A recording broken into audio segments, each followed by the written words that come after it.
그때 여호와께서 폭풍우 가운데에서 욥에게 말씀하여 이르시되 무지한 말로 생각을 어둡게 하는 자가 누구냐?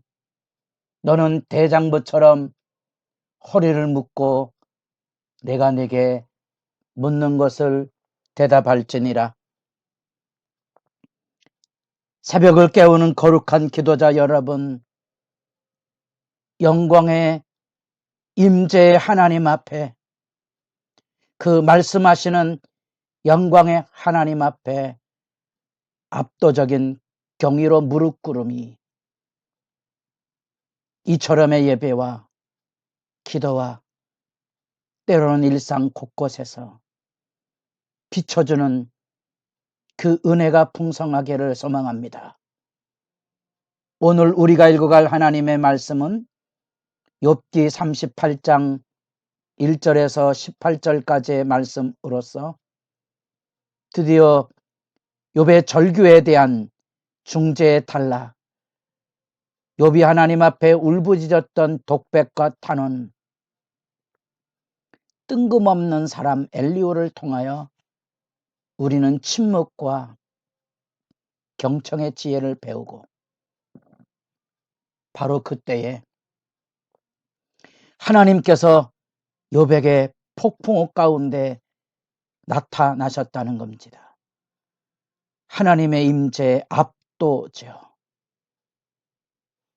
여러분에게도 하나님과의 만남에 이 경이로움이 열려지기를 바랍니다. 이것을 표현할 수 있는 말은 우리말 안에 어색하지만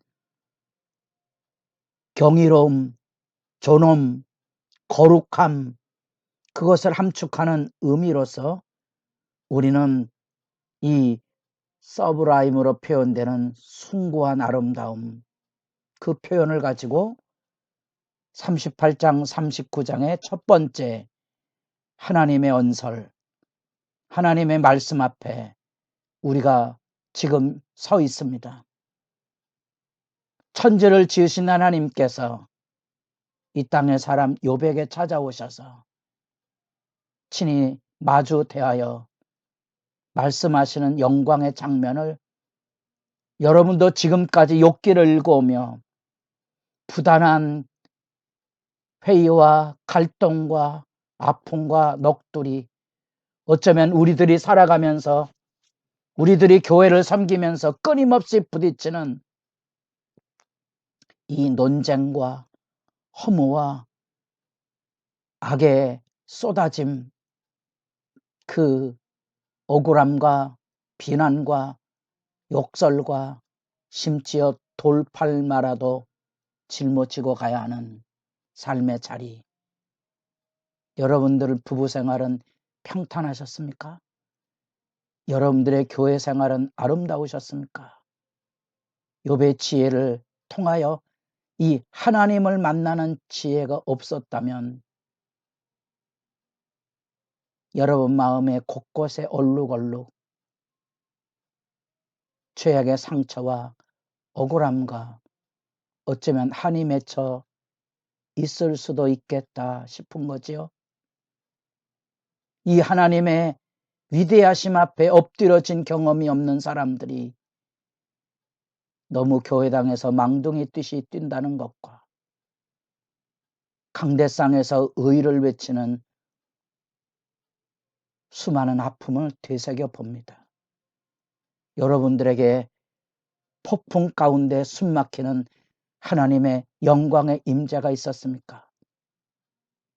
세상은 알 수 없는 오직 믿음의 세계에서 만나는 신비한 하나님과의 만남의 경험, 그 하나님을 알미 믿음의 기반입니다. 뜻밖에도 성경에 노아에게도 아브라함에게도 모세에게도 엘리야에게도 찾아오셔서 자신을 나타내시고 말씀하시고 보이셨다는 걸 기억하십니까? 요한복음 14장에 예수님이 아버지에게로 간다 했을 때 아버지를 보여주소서. 빌립의 질문을 여러분 기억합니까? 나를 본 자는 아버지를 보았거늘. 천지의 창조자가 어미의 권능의 만주의 주께서 인간의 몸을 입고 오셨다는 예수 신비. 그 예수 안에서 하나님을 만난 자가 복이 있을 겁니다. 그게 믿음입니다. 예수 안에 하나님을 만난 자만이 나라는 존재 안에 하나님의 영광이 있음을 알고 나를 싸매줄 수 있습니다. 내 안에는 온갖 불의와 원망과 상처와 억울함과 아픔을 다 씻어낼 수 있는 거지요. 하나님과 마주대하여 세상을 바라보는 이 원대한 시각이 믿음의 여정입니다. 그래서 믿음의 여정에는 오직 주님의 은혜만을 고백하며 살 뿐입니다. 그래서 현재 욥처럼 내일이 보이지 않는 고난의 수렁에서도 무너지지 않는 것은 하나님의 신실하심에 대한 신뢰, 그 신실함이 믿음입니다. 믿음이 있으십니까? 믿음의 삶을 살고 있습니까? 믿음은 천국 복권이 아닙니다. 믿음은 이처럼 고난의 깊은 수렁에서도 하나님의 숨막히는 임재 앞에 거꾸러질 수 있는 것이 믿음입니다. 우리는 지금 위대한 그 하나님의 임재의 말씀 앞에 가슴이 먹먹하도록 천지의 시간이 멈춰진 것처럼 그때에 여호와께서 폭풍 가운데서 욥에게 말씀하여 이르시되 하나님이 찾아오신 거지요. 무지한 말로 생각 하나님의 뜻을 가리는 자가 누구인가? 인간이 어쩔 수 없이 왜 나의 고통을 하나님께 돌아보지 않는지 욥의 아우성을 기억합니까? 그것이 무지함이고 그것이 하나님의 뜻에 대한 어리석은 항변인 거지요. 하나님을 만나야 우리는 우리 삶의 문제가 해소되는 것을 경험합니다. 그렇구나. 십자가상에서 하나님이여 어찌하여 나를 버리셨나이까? 그 절규의 메아리 앞에 우리도 절망의 깊은 나락 안에 예수와 함께 서고 예수의 부활의 영광을 통하여 하나님의 은혜의 보좌 앞에 담대하게 나아가 서게 된 것입니다. 너는 대장부처럼 허리를 묶고 내가 내게 묻는 것을 대답할지니라. 하나님과의 믿음의 마주대함입니다. 허리를 묶고 대장부처럼 비아냥이나 조롱이나 불신앙이나 아우성이 아니고 하나님의 임재의 영광 앞에 마주서라. 여러분, 이 말씀이 잊혀지겠습니까?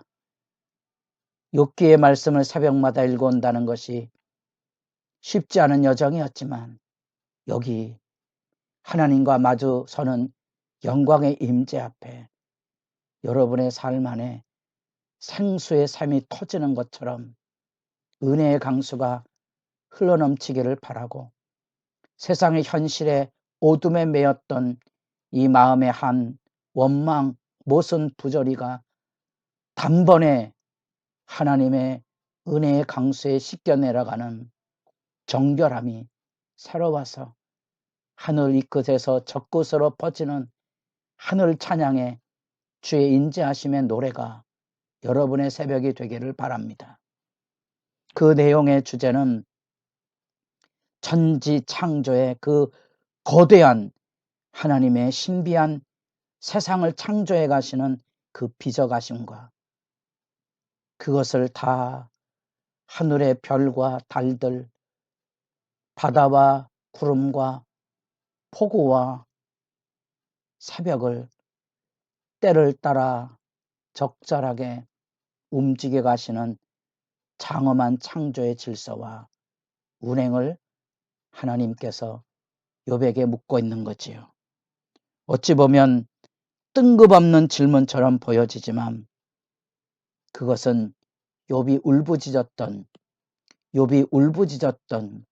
삶의 부재, 한계함에 대한 울부짖음에 대한 하나님의 대답이며 일깨움입니다.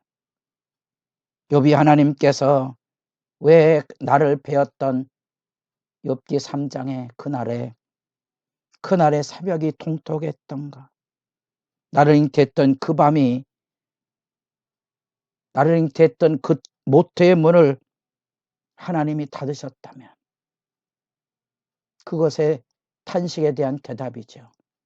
하나님이 천지의 창조의 영광을 새벽이 동토하게 오고 바닷물의 한계를 정하고 구름의 양을 싸서 적당히 폭우를 내리시고 그 가운데서 역사하신 그 모든 장엄한 섭리 앞에 내가 하는 그 지식이 얼마나 알량한 것인가를 일깨우고 있는 거지요. 그 탄식 속에 하나님 앞에 불평하고 하나님을 비난했던 욥의 그 지혜의 몸부림에 대하여 여기 대장부처럼 허리를 묶고 하나님 앞에 서서 이 하나님의 말씀 앞에 서는 거지요. 그 압도의 숨막히는 상황, 그것이 숭고함, 하나님의 아름다움입니다. 이 지혜와 시비와 옳고 그름의 시비와 원망과 비난의 아우성을 단번에 씻어내는 여러분 앞에 누가 계십니까? 여러분 앞에 계신 하나님으로 인하여 온 세계의 움직임이, 때로 우리의 작은 머리로 이해하기 어려운 고난에 사망한 음침한 골짜기조차도 하나님의 은혜였다고 고백하는 경배와 침묵의 알미, 여러분의 기도를 복되게 하실 수 있기를 바랍니다.